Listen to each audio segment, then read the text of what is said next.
I think if I hear you call me Becky one more time, six-pack, I'm gonna pop your tops. All six of them. Who are you?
Hey, this is Matt once again. Welcome back to another video. This is another paid request, this time for JS.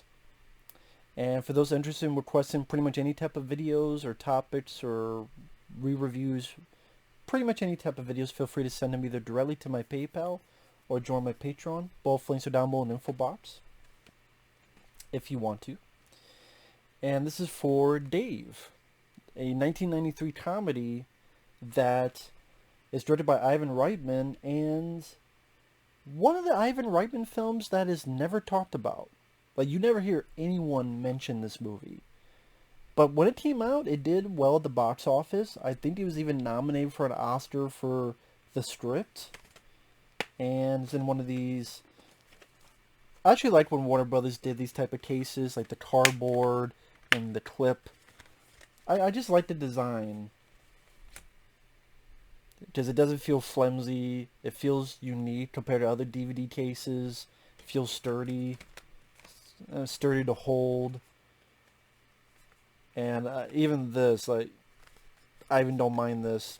It's kind of little, well, if it weren't shut, but anyway, I know this is out on Blu-ray. It doesn't really have any features.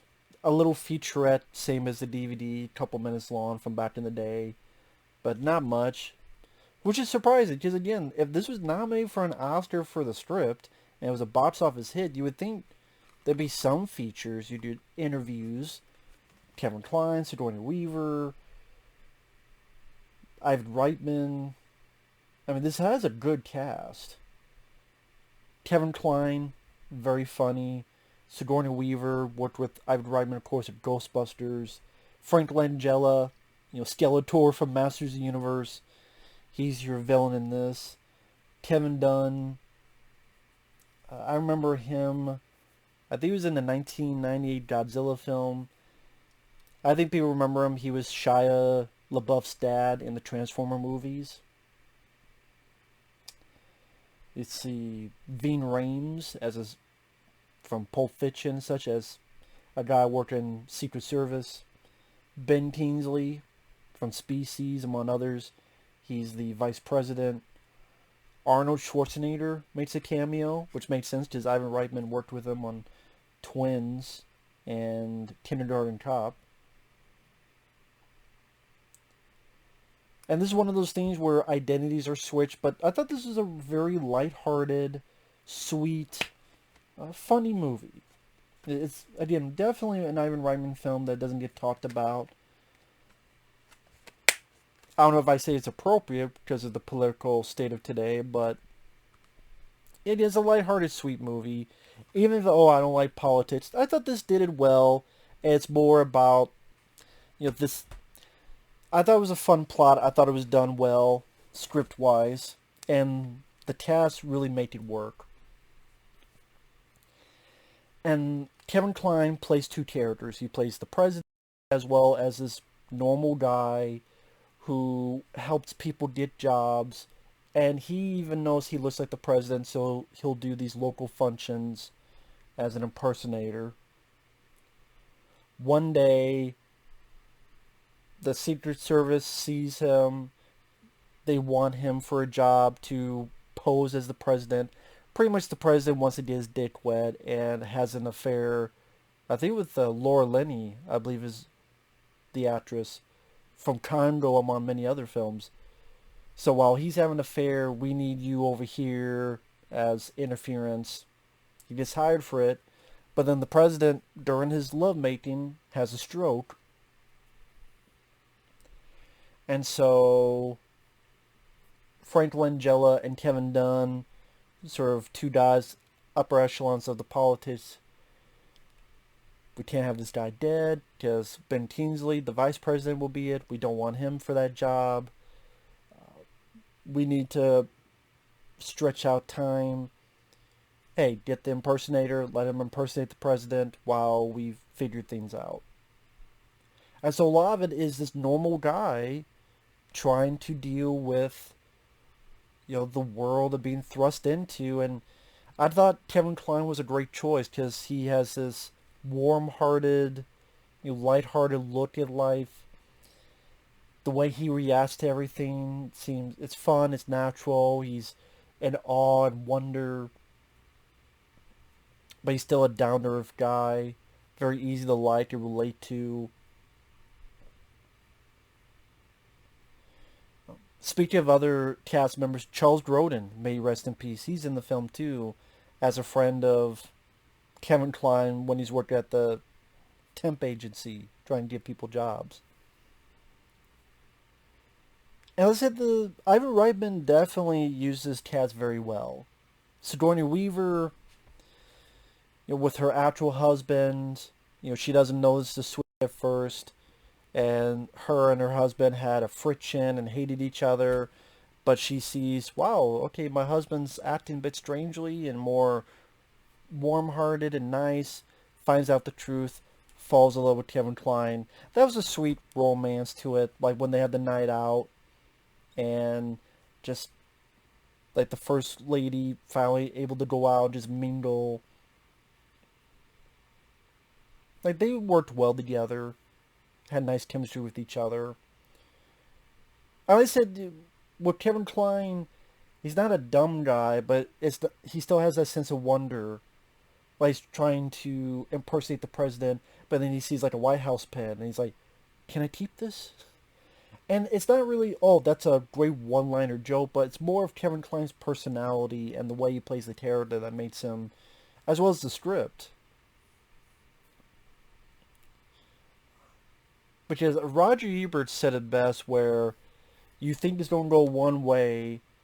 It doesn't quite go the way you think at the beginning of the film, but it goes on a more interesting level and still satisfying, sweetheart, light, warm-hearted level.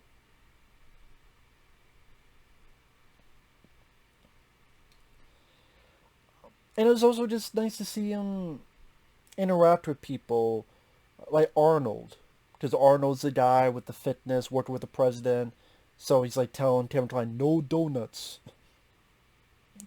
Or Kevin Kline's throwing the first pitch of the baseball game, things of that nature. He's a normal guy trying to figure all this stuff out. And Ving Rhames, I liked him as the Secret Service guy who, even without having a lot of dialogue, based on his body language, based on his behavior with Kevin Kline, you can tell that he's warming up to and really starts to like Kline's character. Although, again, I keep using the word sweet because it's a very sweet movie. It's a fun film. It doesn't go off kilter and changing the tone so like it becomes a different movie. It doesn't get too bogged down in politics to become less fun.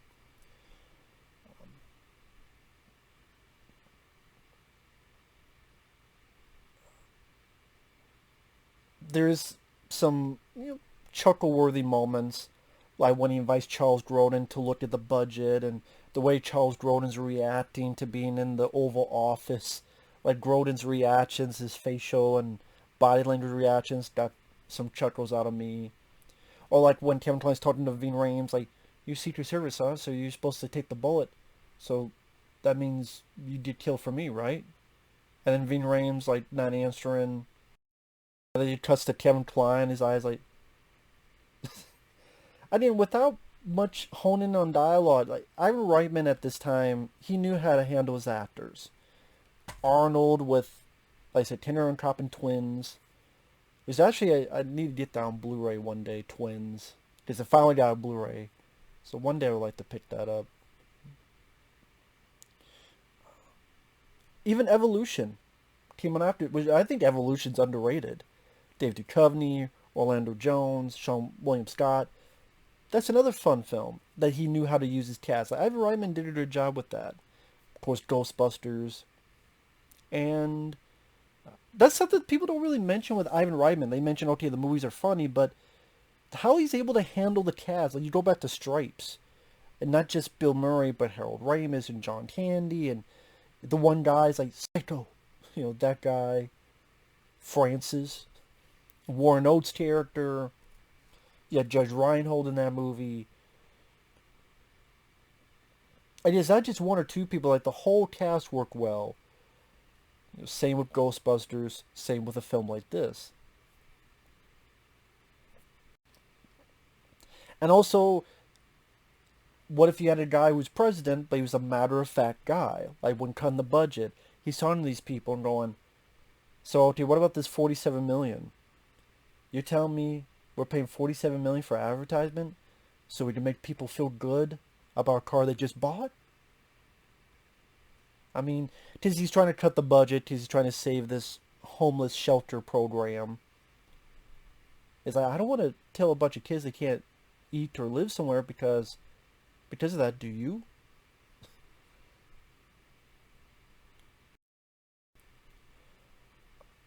And okay, Oliver Stone, he even makes an appearance, talk about conspiracy theory.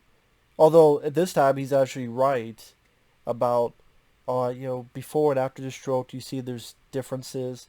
And he's actually on Larry Teen, and Larry Teen's like, are you paranoid, Oliver?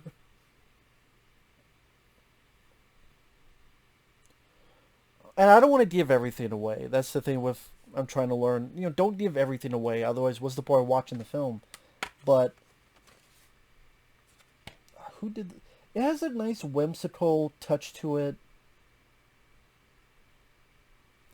I wouldn't say this is a film that maybe I would say this is kind of a film maybe Frank Capra would have made back in the day.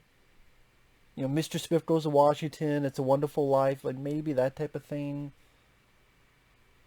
Well, maybe a less schmaltzy than that. Let's say it's a movie that it doesn't get too bogged down in politics. It has enough to parody without it being too cringeworthy. And like I said, the cast make it work. The script is pretty solid, and never got bored. The pacing went at it pretty quickly. And yeah, it's sad that this is an Ivan Reitman film no one ever talks about. No one ever brings up. Because it's, I think, one of his better movies. Now, I put Stripes and Ghostbusters and Evolution above it. You know, Tenor and Cop Twins I would put above. I mean, it showcases that Ivan Reitman had a pretty damn good track record when it comes to his movies. I even like Ghostbusters 2. Junior is Junior. But sadly, Junior is not one of the worst comedies I've seen. It's not. You ever seen Superhero Movie? Movie 43? Going Overboard with Adam Sandler? Go watch those movies, then go watch Junior. But it's definitely one of Ivan Reitman's weaker films.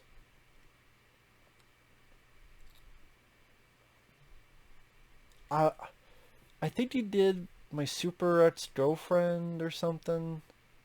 I think he did that. I remember, not being a big on that. But this is actually, funny enough, this has a sticker So I know where I bought this DVD. It was from a place called Stuff Etc. That was a place in Iowa where you would go in and people could pawn their items, DVDs or clothes or utensils, and then they take it and then they sell it, and then if you come back later, you sold enough stuff, maybe you get, here's a percentage of what we sold.